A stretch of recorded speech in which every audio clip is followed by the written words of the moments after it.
And we're back for game number 2 of this best of 3. Alliance taking on FNATIC. Alliance getting a very quick win under the belt in game number 1, and now just one more win away from punching their ticket to Shanghai. FNATIC going to have to get it together and get it together quick if they want to keep their hopes alive. However, whichever team does come up short here today will still have a chance to battle back out of the lower bracket where Team Liquid awaits them. I'm EC here on One More Game TV 2, joined by EG's own Fear for the broadcast. And Fear, break it down for me, man. I mean, we talked a lot about the way the lineups seem to fit together and, their strengths, their weaknesses, so on and so forth. But really, what was it that gave Alliance the big opportunity that they were able to capitalize on in taking a 25-minute win in game 1? Radiant team ban.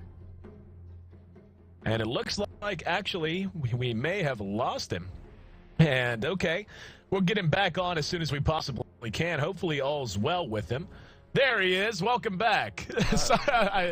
We apparently got disconnected. I didn't even notice it. Yeah, I had to restart my client real quick.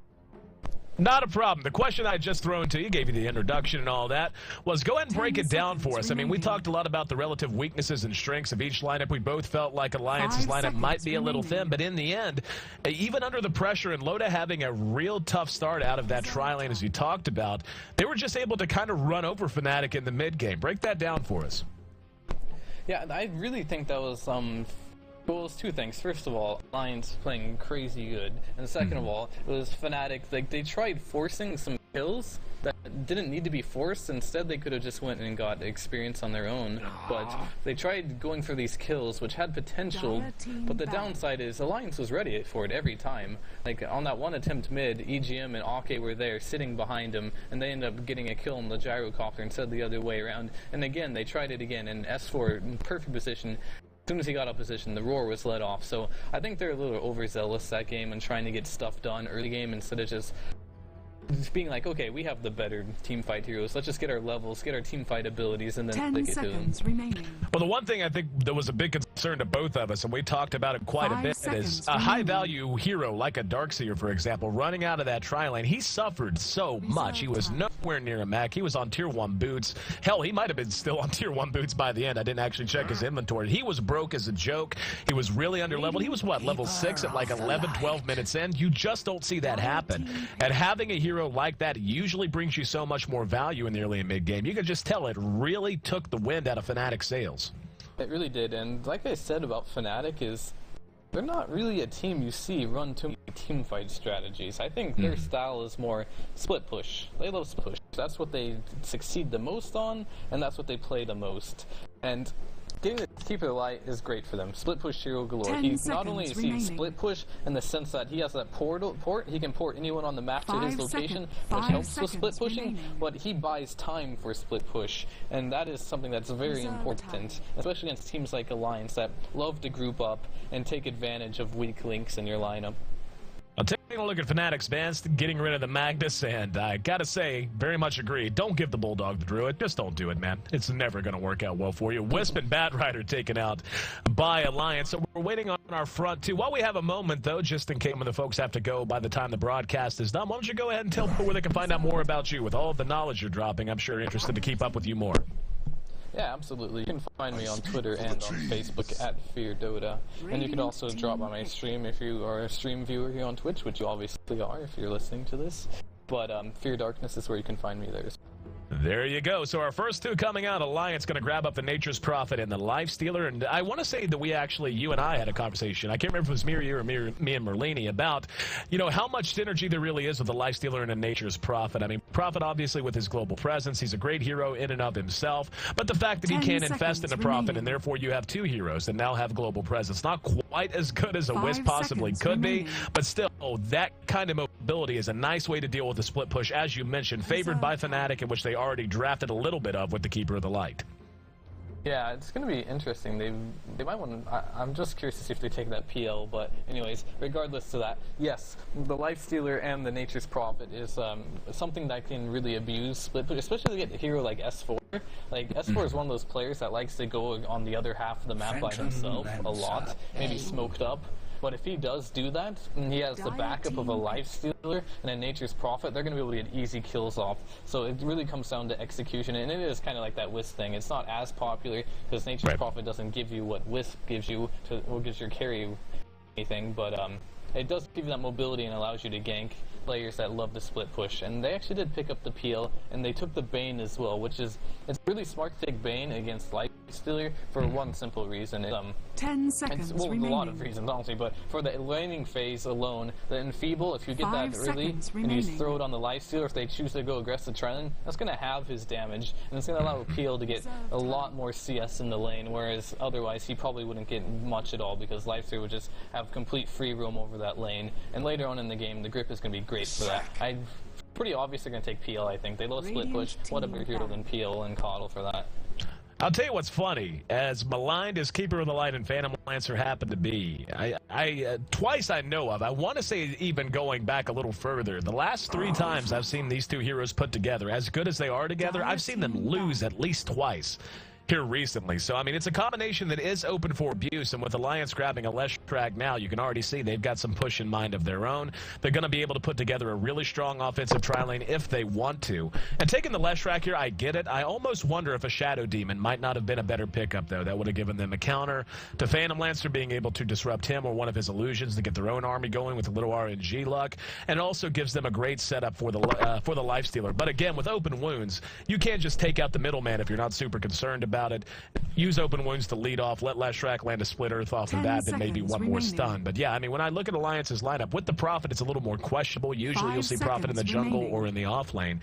But I definitely would not put it, would not take it away from them, the idea of maybe running an offensive tri-lane, given the one support we see with the Lifestealer. Yeah, I think they have to go aggressive tri-lane. Like, absolutely need to for a couple of reasons.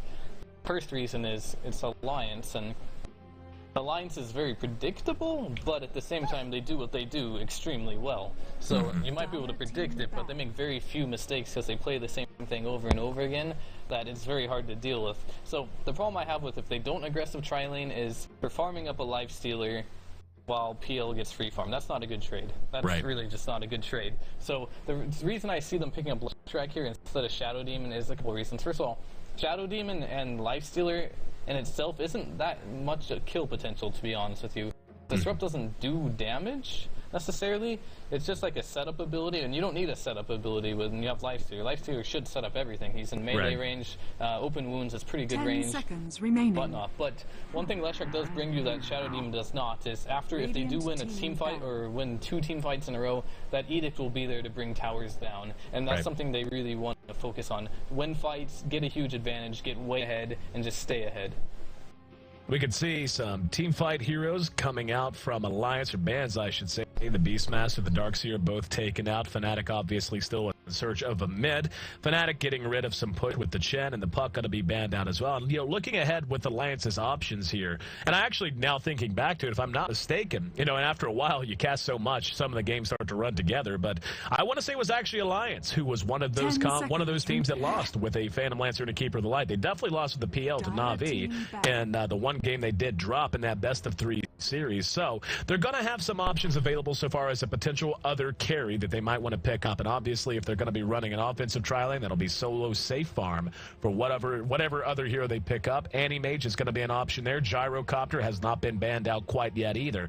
Both of which can do okay against the Phantom Lancer late, but still, you always got to worry about the liability.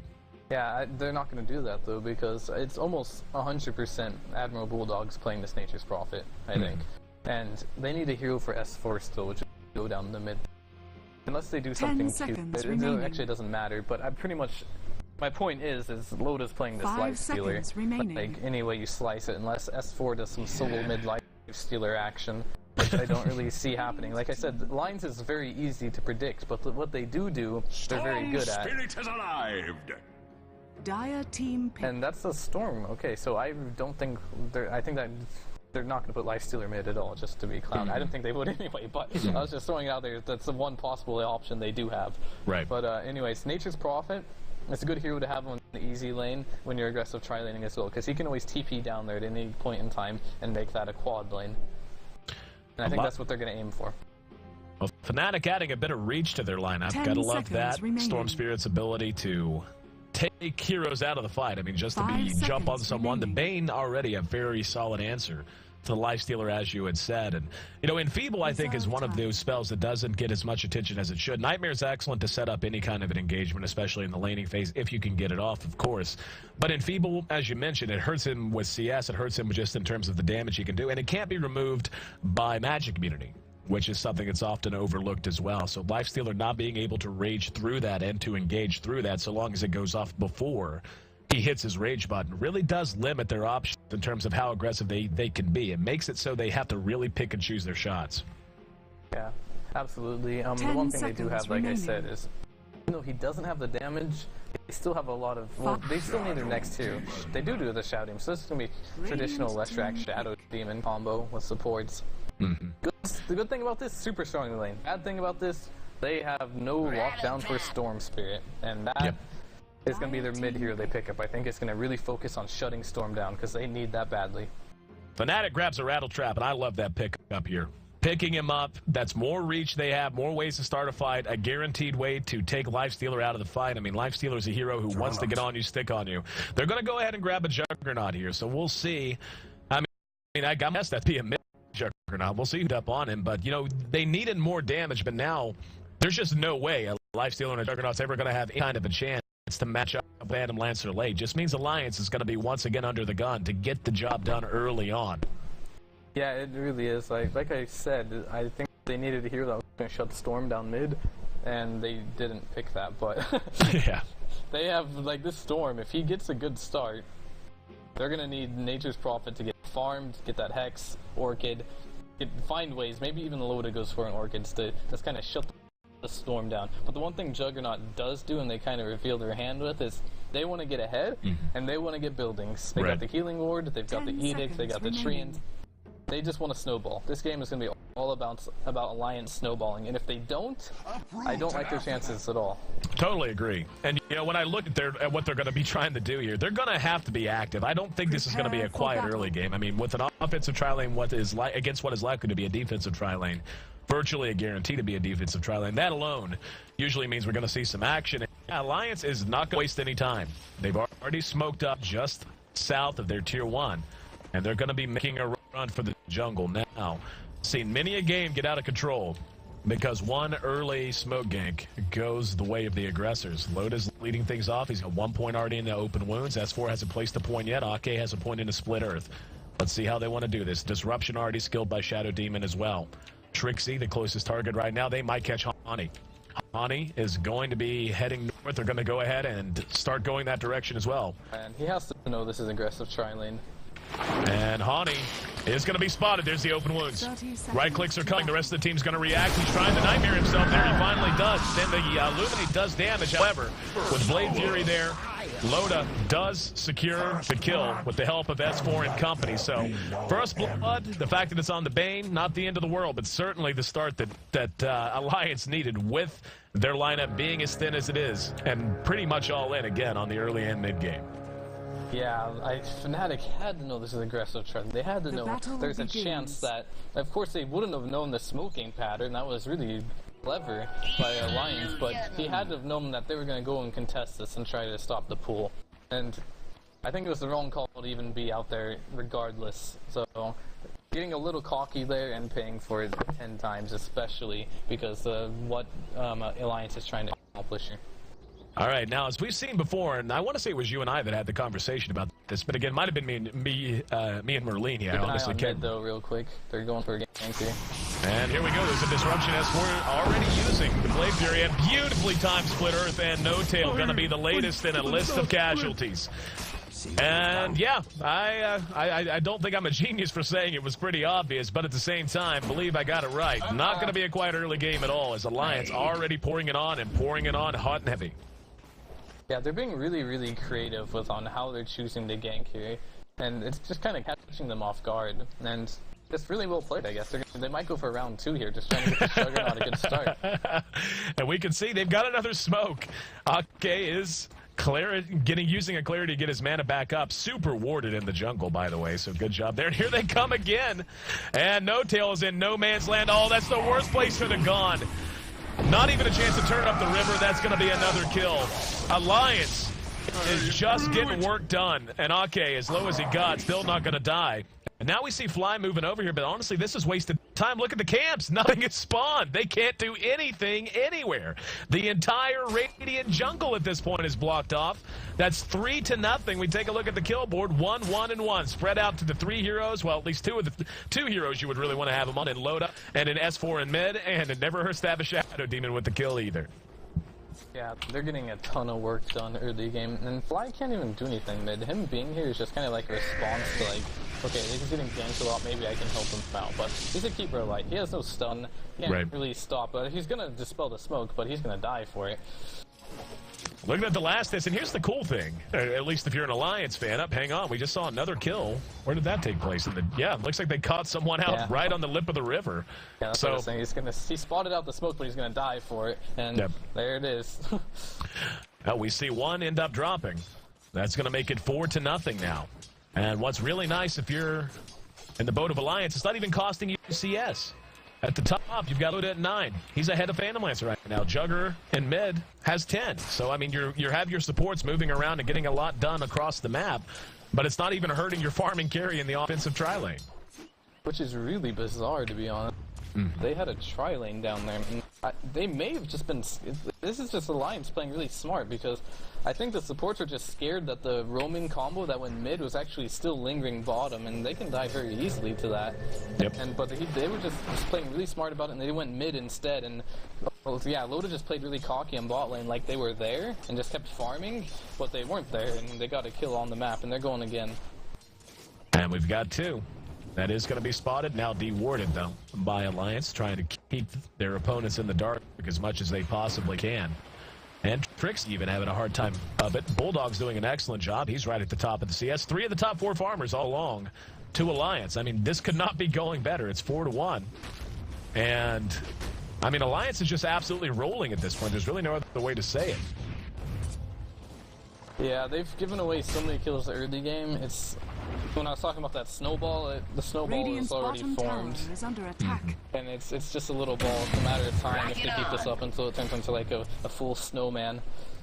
Well, we've got another smoke up from Ake and EGM. Hanim is spotted. They're going to engage. They're trying to anyway. Can they catch him? Yep. They get the disruption off. He's got help to the south. Can they get there in time? Beautifully timed split earth again. That's another death. Brain sap. Oh, wow. Nightmare almost does the trick. However, Shadow Demon does manage to secure the kill nonetheless. Rich get richer as we see a double damage room picked up. Or activated, excuse me, by Juggernaut, and an invis found by EGM. So free smoke. And, I mean, even right now, and this is a product of just how much pressure they're under. Era's still not doing that well. He's got 14 last hits, 17 for Jugger, 19 for Loda, 22 for Bulldog. They're getting farm everywhere they need to. And really, I used this word in Game 1, and it feels the same now. It just feels like they're in disarray, and we're going to have a disruption. Soulcatcher doesn't go where it should, doesn't matter.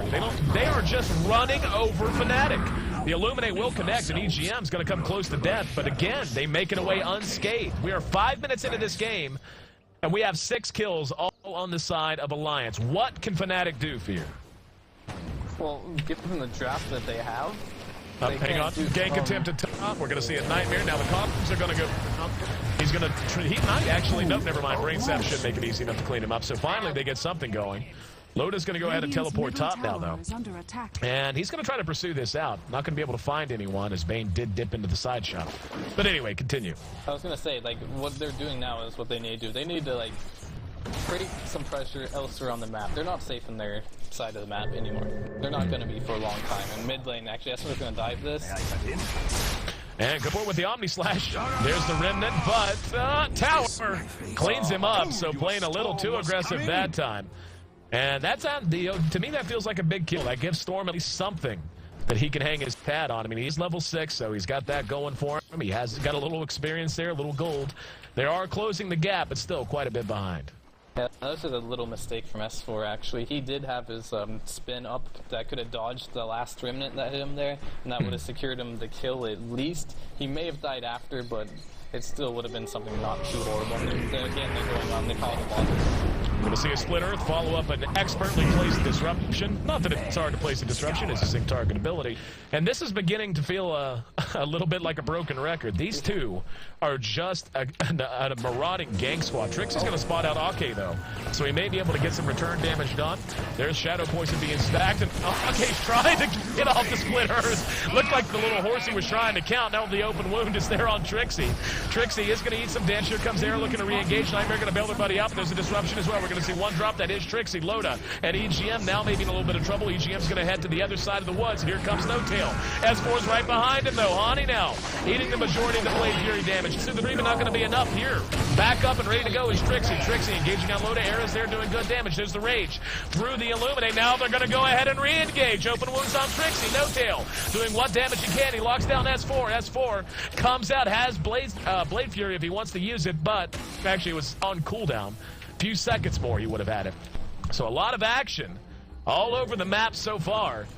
Alliance continues to keep the edge 10-4. We're not 10 minutes yet, but hell, we've got 16 kills on the board. How about we look at the gold graph? And we can see Alliance has been leading by about 2,500 gold for quite some time now. Looking at the experience, 2,000 experience in their favor as well. Yeah, the games like these I really love to watch because this is just like perfect synergy between two supports, really. Like, they're just on like the same page this entire game, and they're just single-handedly running around creating space with this combo. And Aki is like I don't even know, like 8 for 8 on splitters on the time disruption there, playing out of his mind. Beautiful, beautiful use. Now we got S4 eating some damage. EGM's there to help bail him out, though. No Tail. A little bit of mana bottling himself up, able to use Ball Lightning to get out of trouble. Back to the CS, though.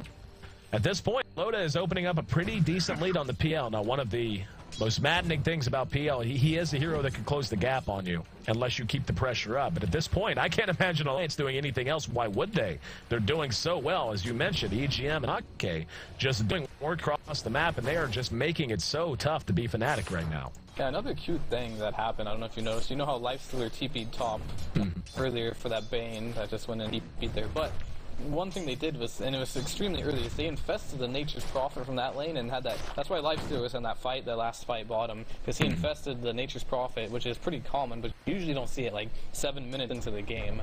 Right. And that just kind of, they weren't expecting that, and that really just turned the fight for them. And we talked about that during the draft, and I think it's, you know, everybody knows about Wisp and all that he can give you, and of course the Nake's Bomb. Hang on, Hook's going to connect on EGM. Ake's right there. There's a disruption to buy himself some time. Trixie eats a lot of damage as the Prophet ulti follows up the splitter. Now the cat barks at the dog, but the Illuminate doing good damage with the low ground. PL actually cleans up Leshrac. There's an Omni Slash to get 1 kill on Bulldog. Looking to clean up Fly, will succeed. No Tail. Tardy to the party and unable to engage and help his team out. 12-7 as the dust settles. It is an absolute throwdown here. Yeah, that was actually kind of really funny to me, because if you look where the Coddle died, you can see there's a tree eaten on the side there. Yeah. Instead of eating the sprout to get out of the sprout, he actually ate a tree in the forest instead. And I just found that kind of really hilarious.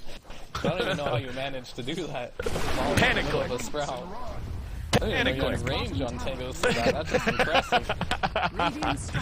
Loda and company now looking to clear the first tower from the board, but looks like, yeah, they're going to stay. I was going to say Bulldog thought better of it, but they are staying spread out. Rocket Flare's doing a bit of damage, but no real concerted pressure. Instead, looks like mid's going to be the next battleground as No Tail's leading the way. He's got a team behind him right across the river. Trixie and Fly. Trixie, level 7 now. We saw his hook in action. Unfortunately, didn't exactly go his way last time. And, you know, that's something we didn't really talk about. I mean, Shadow Demon, and, you know, I mentioned during the draft that I felt like it would be a good pickup because of how he works with Leshrac and because of the fact that he is a moderate late-game counter to a Phantom Lancer, being able to disrupt his own illusions and make an army of your own. But it's also an excellent way to cope with heroes like Bane, to cope with heroes like Clockwork. Whenever you have those single-target initiation spells and you have a hero in trouble, even if it's you or even if it's a buddy, just being able to disrupt them by a second or two for your team to react can often be the difference. And I think that's what we saw. I mean, that really did set the tone of things. After he disrupted himself, Clockwork was basically just food, and then we saw Alliance come in and clean things up. Yeah, Shadow Demon is an amazing counter initiator for Bane, because I'm pretty sure, like, If you're a gripping zone and you like defensively disrupt the person being gripped, I'm pretty sure that just cancels the grip altogether. So that's a huge counter to that, which can actually save Loda if he's not raged during that time. And Loda eating a little bit. Now they're going to go ahead and dust and go right on air. A lot of help around, and actually the first miss splitter of the entire game. Not going to matter in the end as Loda infests to get himself back up into fighting shape. And yeah, this is beginning to look really quite scary. And this is the idea of Leshrac, Shadow Demon, and Lifestealer is not like some gigantic new combination, but really, you don't see it played quite this well very often. I mean, it's one thing for it to be successful, but they didn't only win Loda his lane, they won 2 lanes. They definitely won mid. Yeah, absolutely. Yeah. And Aki was just trying to prove a point that he's like still human, just missing on purpose. S4 going to be cleaned up and tough as he is Fiend's grip, so there's a nice little win for FNATIC, being able to get a kill wherever they can. In the meantime, Loda just in the north of Era. It is going to be daytime now, and he's just kind of hanging out. In the meantime, looks like we had an engagement on No-Tail. He's ball lightning away out of mana now. Ake might pursue him. He's got just brown boots, and Bulldog thought about TPing and thought better of it. Might have been able to get a kill if he had, but we've got 3 up top now from FNATIC, and maybe looking to take a tower of their own. Yeah, they're doing what they do best. When they have problems in the laning phase, they just ditch the lanes and try to make something happen elsewhere on the map. We're going to see a TP action. That's going to be Loda landing in. He's under cover of an invis. And Fly's going to go ahead and TP away. Trixie has a TP. Loda's going to pursue him out. Doesn't have a way to stun him. But doesn't matter as he doesn't spot him anyway. So a bit more movement. In the meantime, they do manage to hold the top tower. Loda's going to find himself a bit more free farm. We can see he's gone phase drums. And, you know, I really like this build that he's doing. Phase drums, especially against this lineup, and given how important it is that they not only win, but they win soon. Excellent, very stable way to build him. Gives him some survivability. Now we're going to have an engagement in middle as S4 caught by the Vortex. Bulldog once again thinks better of it. Decides not needed as S4 spins to safety. Bulldog's build to me is a little, not unheard of, but very rare nowadays that you see Prophet knock go the Midas. He's actually going phase boots. I'm assuming that's for the laning phase, and he's going to go directly into a mechanism. Now they just linked up Bulldog and Loda, TPing bottom. And here we go. Era, there's the dust, and they're going to spot him. Can they catch him? Sprout does get him, but Trixie's there. The cog's down to protect his buddy. Good attempt there. And now Fiend's grip on EGM, but it's interrupted by the mini stun on Omni Slash. Hani's going to be cleaned up. EGM disrupts himself just in time. Now the re-engagement. No-Tail doesn't have much mana, but we're going to see one cleaned up. He's trying to bounce around, flying. Gives him a nice little dose. There's Trixie hooking through the woods. That's S4 going right-click for right-click with it. Loda continues to do work and clean things up. He's going to get a flare-up, but will be killed. 2 for 2 the exchange. Now the re-engagement. Spirit Lance thrown. Era taking a chance that nobody has dust, and actually Bulldog did. He just didn't have it off cooldown. So Fly and Era do survive. They end up going 2 for 2. And that went probably about as well as it could for FNATIC, to be honest. Yeah, there's so many situations like this, even though you have coddled PL, and this is probably what you've seen as well in the games where coddled PL loses, is this PL gets under so much pressure early game, and he's not able to find farm. As good as the hero is with farm, without farm, he's really not that good of a hero at all. And when you lose early game this badly, his items, like, sure, he's going to get up his Diffusal Blade, that's always a core item, and that's going to be great, but he's going to have a hard time killing. Oh, they're actually going to go on Era here. Demonic Purge, they do have dust to spin. Here comes No-Tail, but S4 spins through before they get the Vortex off. They're trying to catch him from the high ground. We're going to see a Nightmare on the No-Tail. EGM engaged upon their load up. Mech goes off. Everyone back up and ready to fight. In the meantime, they look to re-engage. Good. Sprout going to catch on. In the meantime, No-Tail being cleaned up on the top side. They managed to get one. No-Tail still in trouble. Spirit Lance going to hit S4. Now Bulldog thought of it, but they are going to end up backing off. Probably the right call. That mech showing its value. And you were in the process of talking about that when our last fight broke out. I actually talked briefly about that in the first broadcast. I really actually like mech in a lineup like this. A very mid-game oriented lineup. Having that item up as quickly as a Prophet can bring it to bear, we're beginning to already see just how valuable that is. And they're going to get a tier 1 as well as a free kill on Bane. Yeah, you can see how much damage they're taking from Illuminate. All the spam, the rocket flare, the lances, all this spam, and the mech is great for that, but what's even better for that is this Juggernaut pick is also, you know, the healing ward is down that entire time. Juggernaut's becoming one of those heroes that's like, if you want to push against a coddle, you're need a Juggernaut. He's becoming more popular for that one reason alone, that you can use this hero to push against some of the strongest anti-pushers in the game, such as Coddle. We see a 3-man smoke heading the way of Loda. That's going to be 4, as No Tail is under cover of smoke as well. Loda going to have to be fast-fingered here and able to rage. Looking for a TP. Yeah, he doesn't have a TP in his inventory. He's going to have the drums to try to get back to safety very quick on his rage, and that made all the difference. That's exactly what I was talking about. Sometimes the best way to counter a Storm Spirit if you're Lifestealer is just to be really quick on the draw. Absolutely. The one thing the drums is really good for, obviously, it's the mobility. The one thing you lack in is going to be damage. You obviously have more damage if you go treads, you know, fast armlet instead of and skip the drums and get like a Deso. But when they have a lineup like this, he needs the mobility for sure. He needs to run around. He needs to get a lot done early game, and this is the best build to get stuff done early game. Radiant's top tower. Well, seeing him, I mean, he's already got his armlet up, and that's a nice thing. You know, it's a luxury to be able to get this build and still have your armlet up before 16 minutes. So, I mean, you know, his damage output is okay. It's not the best as it could be. It's really good considering how much farm that FNATIC has managed to acquire. Exactly. So S4 going to be rotating over to No Tail. No Tail laying into the tower, and here now. Going to go ahead and ball lining away. S4 wisely not blowing the ulti. In the meantime, Prophet and company take another tier 1, and we can already begin to see. And this is exactly what I feel like Alliance needs to do. Just play on the other team's side of the map. Don't let up. Strangle them. Absolutely. One thing like that I just want to point out is Storm Spirit builds. They actually did this twice against us. This boosted travel rush, first of all, I don't like it.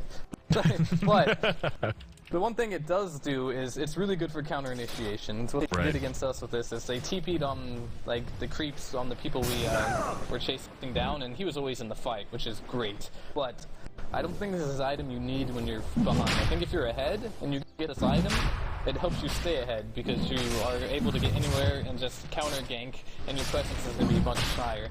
And they're actually going to go for a Roshan here, but this build is very interesting. I think FNATIC's the only team I've ever seen do this. And let's see how it's. I'm not going to say this game will be decided by that whatsoever, but it's just very interesting to me.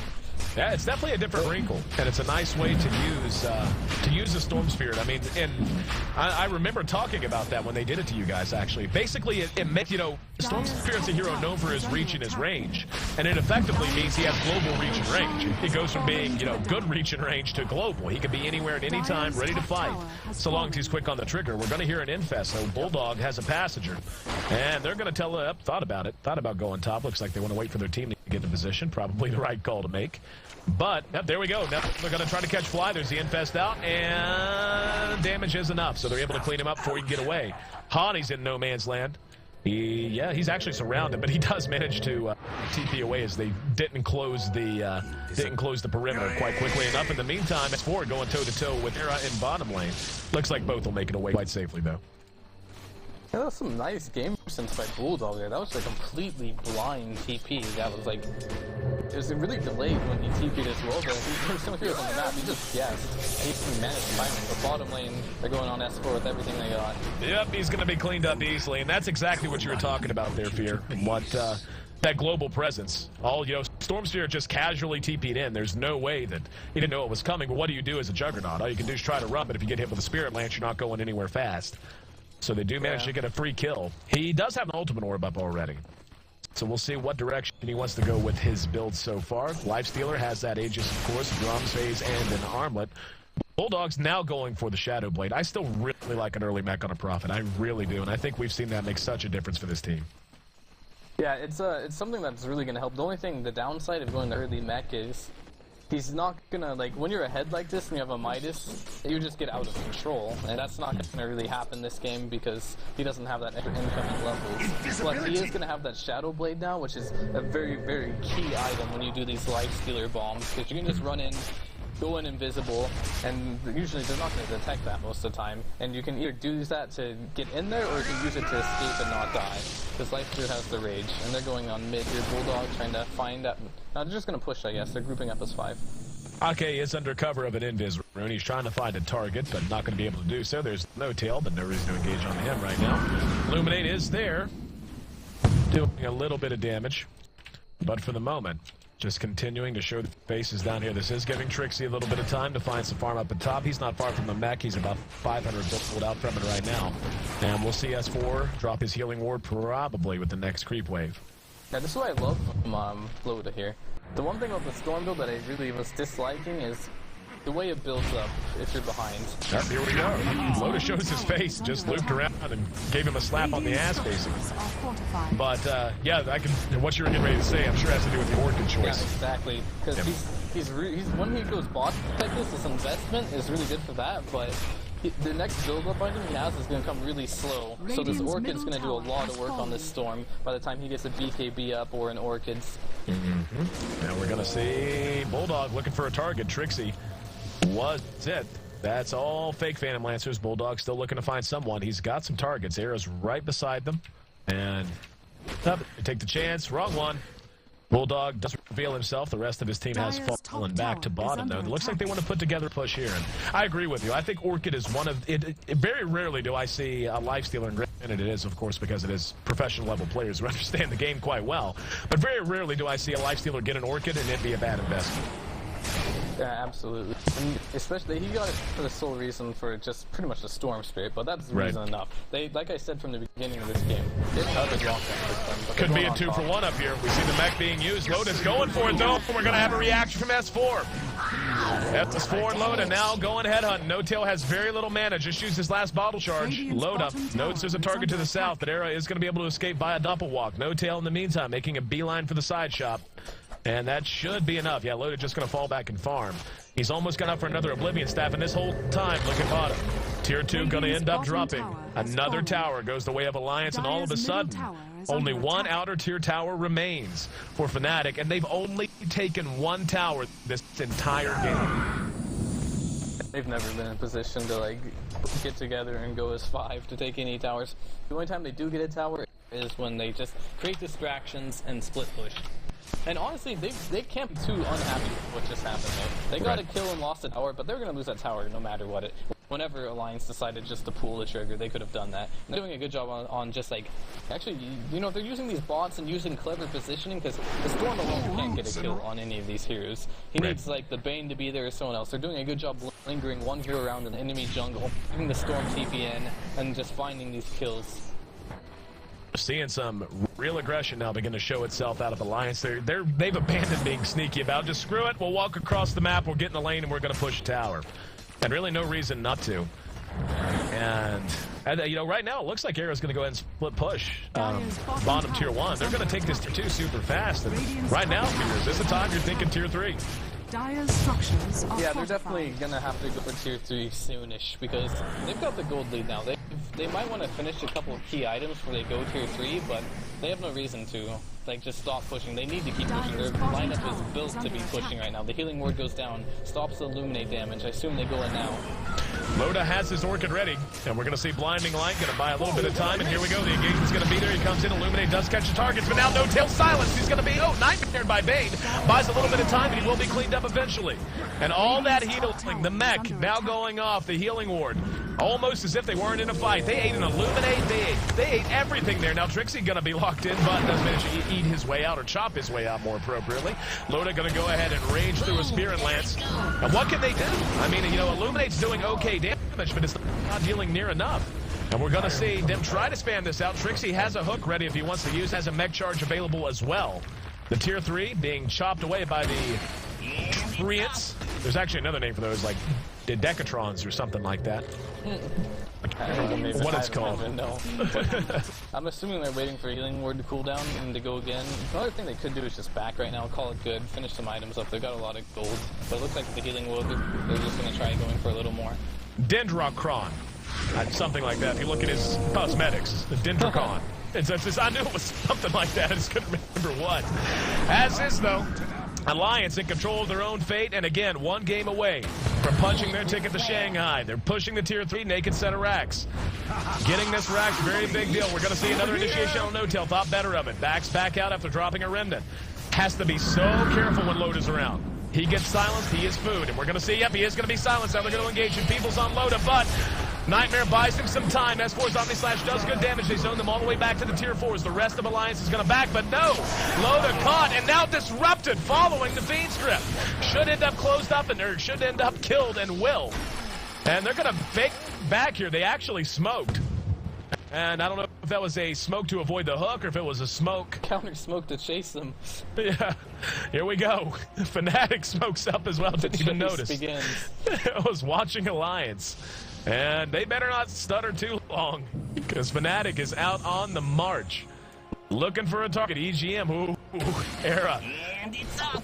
Slowed down just enough and turned around. That's going to buy the rest of the team a time to get away. So as much as it costs them, they do manage to hold the racks in top lane. And even though it took a few kills and it took a few deaths, that's got to be a win for them. Yeah, I'm pretty sure that smoke actually just saved EG's life, too. They counted their smoke to chase him, and just that little bit of movement that it gives you, the 10%, was enough to just make sure that PL couldn't get in range and take him down. And it looks like we may have another Orchid coming out on the Prophet. Yeah, absolutely. Because like I said, with this Storm right now, he's actually going for an Orchid. They know that. They realize the Storm, he's going to have no way to deal with the silence. Right. One thing you did see often, especially from Chinese players when they play Storm Spirit mid, is they go for treads into straight BKB. But if you go bots straight into a BKB, you have no mana, you have no damage, and it's just not a viable build whatsoever. The build-up with the bots is much larger, so items like Orchids are much more effective. S4 has decided to go ahead and complete the Manta. I was wondering if he was going to go something situational, like a scythe. No-tail on bottom. The bomb.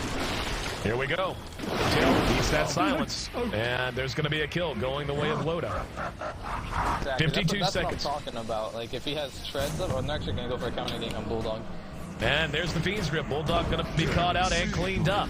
So FNATIC able to add another kill to their total in exchange for the Storm Spear. And that's a very big kill. In the meantime, we do see a little split push coming out of Ake and EGM. There are still a few hanging around from Alliance if they want to try to go for this. Don't know that they have any detection. They do not. A couple of supports towards the back, Trixie and Hottie. And yeah, we're going to see the Blade Fury now being used just to clean up and avoid the illusions and try to clean up those illusions. But we can already see Phantom Lancer is beginning to feel a bit more scary. So the timer is on. I mean, at this point, he's already got drums to fuse. So what do you think? Does he go something like a Manta or maybe a Heart? Looking at the items here on Alliance, I'm thinking Manta would be just fine because Loda, he didn't go for an item that deals with PL very well. Right. He went for an item that shuts down Storm Spirit. So he's not going to be able to deal, like if he went the Mjolnir and like Abyssal Blade and they found him, then PL would have a very hard time against that. But it looks like he's going for the Orchid and focusing on keeping this Storm down, which is a good call because Storm is what's going to keep him in the medium if you don't deal with them. But yeah, right now, these items on PL are going to be super important before Loda gets his next item. And Bulldog, once again, he's not going for AoE items either. And Ake is not that far into himself to really kill PL illusions. And I think that's pretty much all they have to deal with it, other than like maybe they want to disrupt it just to get an army of themselves, but that's kind of luck-based. Yep, little RNG luck. A little RNG love. We're going to see... Oh, wow. They're going to land right on Trixie. Just no way to do anything about it. He did have a passenger. Loda was infested in. I mean, he just about landed right on his forehead. Just didn't have a way to prevent the teleport. And now, you know, at this point, as good as they're doing, I mean, they just got a Roshan. That's excellent. They've got to be feeling pressure. I mean, they just don't have a team that's going to go toe-to-toe very well with Arrow when the late game comes. Storm Spirit, even though they're building the deal with him, is still always going to be a liability. And this is the time where they're going to feel... Oh, wow, they're going to catch Trixie for free. Came up, there's the Omni Slash as well. Hottie caught along with the Split Earth. Hottie's going to be nightmared, but not nearly quick enough to save him. Now Fly sprouted in. They're pursuing him out. No tails there. He's forced the ball lightning back. Bulldog's pursuing him out with a Shadow Blade. Way overextends and is going to end up dead because of it. But the rest of the team is cleaning up this Rax. The glitch was used. Now No Tail's going to look to re-engage. Drop the Remnant, but bounce right back out just as quick. So the melee Rax does end up dropping. And now, fresh back, possibly looking to engage back out. FNATIC, short one melee Rax, does manage to at least hold for a moment. Cost them a Rax, but so long as they've got a PL, you know, they still have a shot. This game is not over. Alliance, though, at least executing the one big goal they have, which is get a Rax down. Yeah, and the big problem that's going to be for FNATIC right now is Alliance is in such a position right now where they can just use Loda's Rage to slow push. Right. Like, whenever they want, with this Juggernaut healing ward and the backup he has... Oh, Air just went selling them out here. And no dust that I see. Nope, never mind. EGM has some, just not quite close enough to use it to any great effect. He has a gym, actually, so they just didn't see him.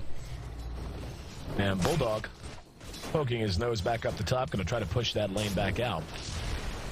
And we looked at the gold. I just flashed it up. 12,000 to the advantage right now of Alliance, so no surprise to know they're that far ahead. 31 minutes in, we've got about 37 kills on the board. Been a pretty active game, and Alliance looking to make it more active as they are now smoked up. With no tower in top lane, they're going to try to smoke and catch someone napping in the well. And we'll see if they're going to be able to do so. Saw it drawn, and they're waiting right now. The rest of FNATIC is actually moving out towards mid, and Trixie, dangerous territory, does manage to go ahead and cut to the right, though. And right now, you can see they're just waiting on anyone to come a little too far forward. They've got a little under a quarter time left on their smoke. Hani and Trixie just to the north. And let's see, are they going to be able to track someone down? Yep, there we are. Shadow Poison's thrown off. Era immediately. Doppel walks away. Just heard an Orchid that's going to be used on No Tail. And he actually opened wounds to creep on accident. They do manage to catch Fly, though. He is going to be forced out of it now. The silence turned around on Loda, so he's forced back out. The Orchid from Storm Spirit used on Lotus, so back and forth they go. They're going to be able to clean up this last remaining range racks. They eat Illuminate, does a lot of damage to those supports. And Nick's still on cooldown, actually just used. So they do manage to clean up the range racks, but not exactly what they were looking for there. Not going to disrupt, but I don't think that's 6 HP illusions. Not the most potent pushing power in the world, but I mean, right now, how do you feel about FNATIC's chances? Again, obviously they're way behind, and it's going to be a long game if they want to fight their way back into it. But where would you rate them? If you're in FNATIC's shoes, what's the game plan right now? Hope Alliance overextends in their base, basically. I don't see a way of FNATIC winning this game if Alliance just slow pushes it with Rage. Yeah, they have no ways to deal with that. Maybe they can get a grip off, but EGM is going to be there to stop that grip every time on Loda with the disrupt. So right. If they just keep slow pushing this, I don't know what they can do. They can just hope PL pushes the lanes and they can stall with Caution and Clock for as long as they possibly can. And here we go. There's an Enfeeble on Loda, helping out a bit. Spam comes out. We see the blinding light used, so 80% miss percentage for a little while. Trees happy to continue to do work, and that's, you're exactly right. Even if they just use the trees, and they do still have an Aegis, by the way. So they can look to roll the dice soon. I mean, they're going to be able to... They've got about a minute and a half left on it. So if Loda just wants to jump in Bulldog, TP in, and go for it, they'll have a chance. However, the heart is now done on Lancer. So he is going to be tough to deal with. This is a big opportunity for them. They can get something done while the game is still in the mid-game.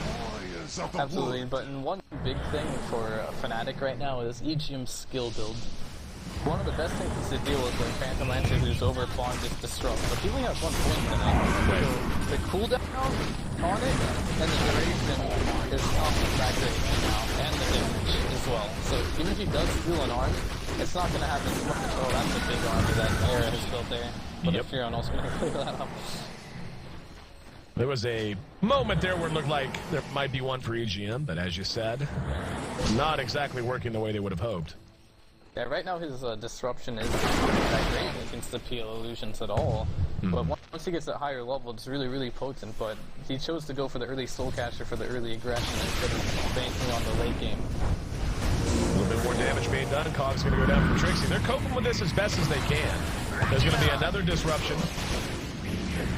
And let's see if they can get anything done with it. They're moving up to the high ground. Blinding Light going to be used once again, and they're just going to rage and go for it. S4 eats the Illuminate, pops his own Manta. They're going to have to pick their moment at some point. Loda, again in field, not doing as much damage as he should, but that tower still loses another quarter of its health, and here's another wave already. Bulldog with his mech off cooldown in 30 seconds. They could just continue the slow push behind the open mouth tree thingies, Dendrecatrons, whatever the hell they're called. And now we're going to see No Tail go for it. They silence Loda. There's a disruption on him, though. In comes the hook. Ake's going to be isolated in the cogs. Loda is going to be feed scripted cleaned up. Ake should end up dropping as well. Now Bulldog going to be diffused. He's the next target. They're going to be able to grab him. No Tail bouncing around. And a Spirit lands more than enough to get him. Now they're not done. Still looking for a target. EGM will be killed with one well-placed rocket flare coming out at the last possible second. That's what has worried me so much, Fear, and why I kept saying FNATIC's not out of this. They just have a lineup that can match up well with Alliance if they wait too long. Yeah, absolutely, but I think that was the first mistake I've seen EGM really make that game. And like Loda, they initiated right onto Loda with the silence in the pool. And EGM, he chose to disrupt the Storm, who just used everything, instead of defensively disrupting Loda, which allowed the grip to go directly after, without Loda getting any abilities off. If he would have saved that disrupt and used it on Loda instead of the Storm Spirit there, I think they would have won that fight completely. Dire's structures are Blip gonna be used, trying to defend the tier 2. Don't know that it's gonna matter. Yeah, the Phantom Lancer illusion's gonna be a little too potent, I do believe. They're going to get there in time to maybe deny it. Yep, good deny from S4. So they lose the tower, but they do manage to deny it. And it's hard to believe that that's only, I mean, up to that point, they had only taken down 2 towers in the entire game. 2 outer tier towers remaining, still missing a set of racks. How do you feel? I mean, right now, does Alliance feel a little bit worried? The way that fight played out, is that just a fluke, something that was the pure result of one mistake, as you had mentioned from Shadow Demon? Or is that beginning to show that FNATIC's lineup is going through some maturation?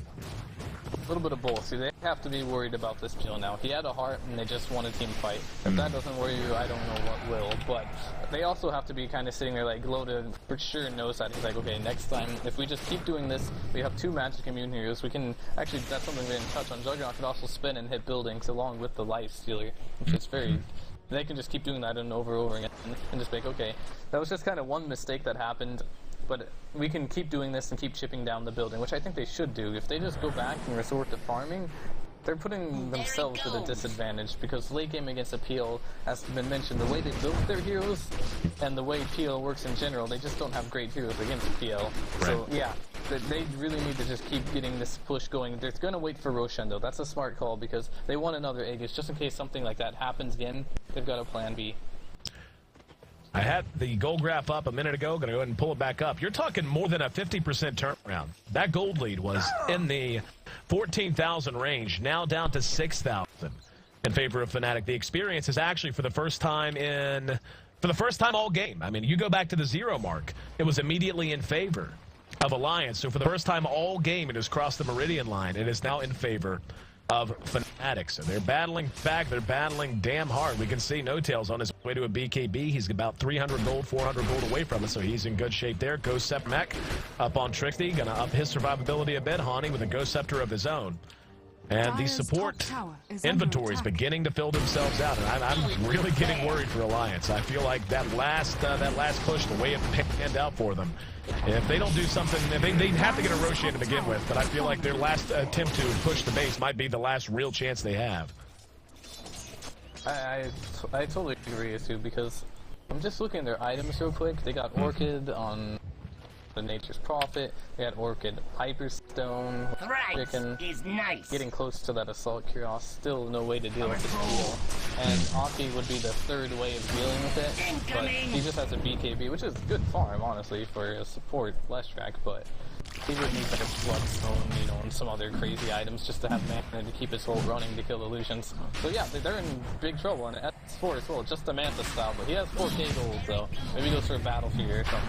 Roche is at half health, but here comes the collapse out of FNATIC. FNATIC has to know what's going on. They better get in there quick, though. The Healing Ward's up on the high ground, and here we go. They're going to hook in and engage in. Roche is actually trapped on the other side of the cogs. Trixie taking a lot of damage. Roche is still up and standing. Loda's still there. However, we're going to see it was picked up. Who got it? I didn't even see who grabbed it. There it is, Loda. I was looking on the side. I didn't see who picked it up. Loda having to make room for it in the midst of a battle. Hani now being chased down by S4. He's going to brain sap and keep himself going. In the meantime, Ake somehow up in the woods. Era is going to be silenced down. He can't run. He's using Diffuse. He's trying to run. Loda pursuing him out.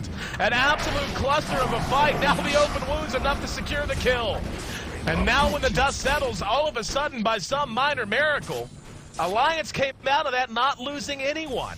That was such a cluster. Whenever the cogs went down, Roche was trapped against the side of the side of the pit. Loda had an Aegis at his feet, had to drop something in the well. Didn't even, and you know, as a caster, that's what's funny. like you hear Roshan die, you immediately look over to the left to see who got it. And I'm looking, it's like, who got it? Yeah, but just sitting there for a while. But that's a rebuy from the game. The thing about that was, like, the 2-3 was initiated on the Roshan pit, and the thing about PL is, he needs time to build his army before he does a lot of damage. And we're going to have a disruption there. Little RNG luck, perhaps.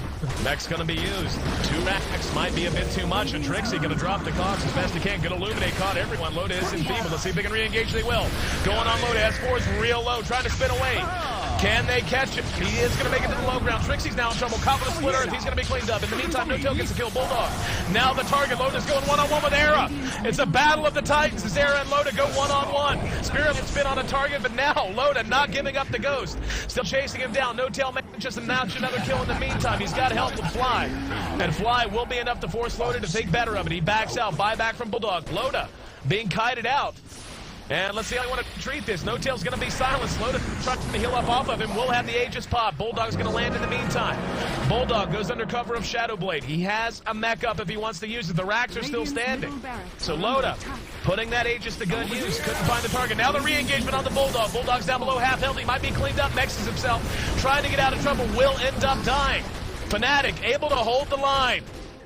They lose the T3, they lose a ranged racks, but the more important of the 2 racks, the melee rack, still standing.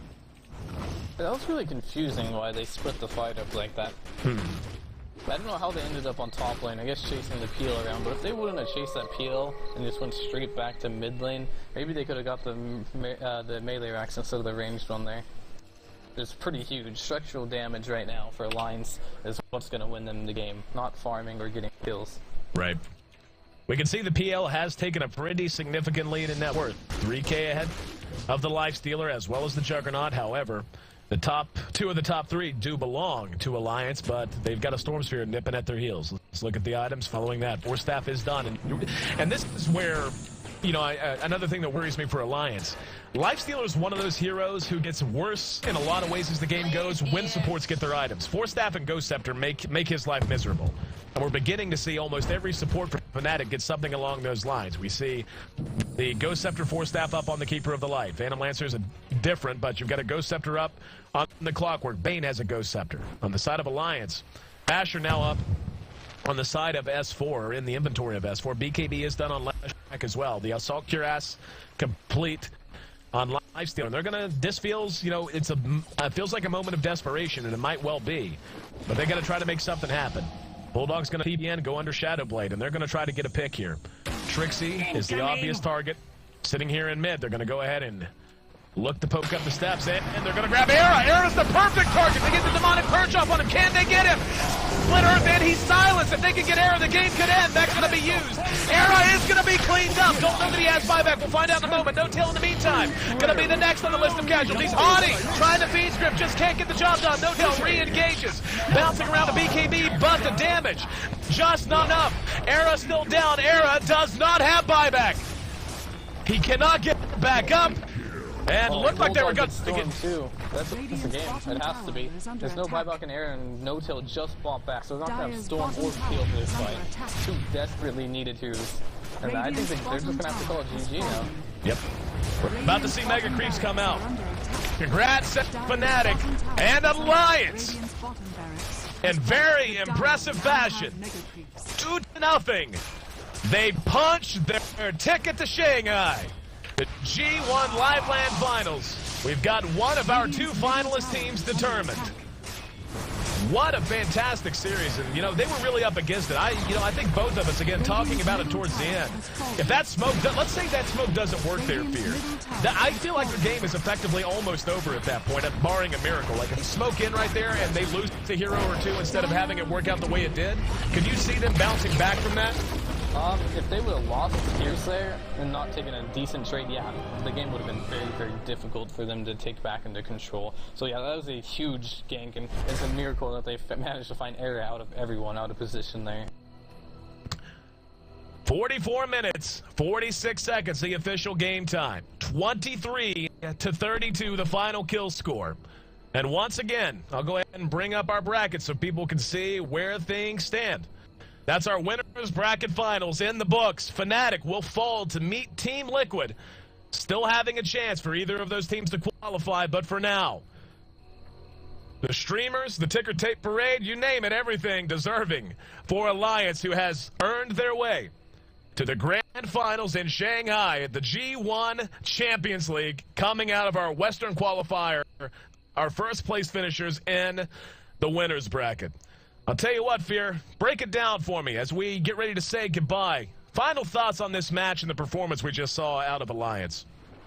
Oh, well, the first thing is Alliance, once again, great team strategy. They can always come up with unique ways to win games, and this is another one. Just EGM and Aki running around the map, destroying it, and having these cute little push heroes that just countered the coddle. It was well thought out strategy by them, so you got to give them props for that. One thing that probably was hurting FNATIC a little bit, as I have to say, maybe Hani not being in Europe right now hurt them a bit, because you don't usually see him always playing on the support role, and I think he's forced to do that due to latency issues. So I don't feel like FNATIC was playing their top game, but Alliance definitely was. Once again, Alliance manages to find their way through the Western qualifier, finish in first place, and they'll be flying to Shanghai for the finals coming up at the end of May. Fear, my friend, thank you so much again for joining us for the broadcast. I was scheduled to have Brax on the line today for both series, and he unfortunately had some unexpected travel come up, and you filled in at the last second. Thanks so much, my friend. Had a lot of fun, as always. Absolutely. It's always fun to cast these type of high-stakes matches, so anytime in the future I'm available, I'm down to cast. You got it, brother. Go ahead and plug yourself. Where can they find out more about you? You can find me at FearDota on Twitter and on Facebook, and I do stream on Twitch occasionally, and you can find me there at Fear Darkness. Once again, EG Zone Fear. Hope to see you again in the future. Enjoy your evening, my friend. Absolutely. You too, AC.